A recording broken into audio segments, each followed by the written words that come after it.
ноября будущих водителей допускают к экзамену только после обучения в автошколе. Тем, кто не смог сдать с 3-го раза, придется подучиться как минимум месяц. А получить права в ГИБДД теперь можно без привязки к месту жительства. Это самые легкие изменения в процедуре получения прав. Постановление правительства о допуске к управлению автомобилем уже подписано. Оно практически полностью меняет существующую структуру.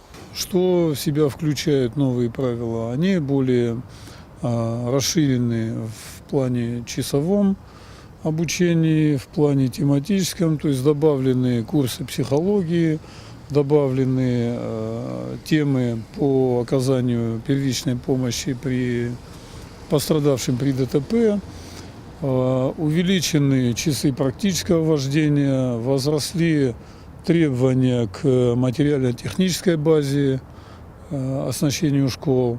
В соответствии с изменениями исключается допуск к экзаменам после самостоятельной подготовки. Все пути в ГИБДД только через автошколу. Чтобы получить удостоверение автолюбителям, нужно сдать 3 самостоятельных экзамена. Теория, практика на спецплощадке и в городе. Предполагается, что скоро кандидат в водители будет платить госпошлину не за получение водительского удостоверения, а за каждый экзамен в отдельности. Тамила Хамицаева, Фатима Макиева, Заурбек Цоев, Осетия ТВ.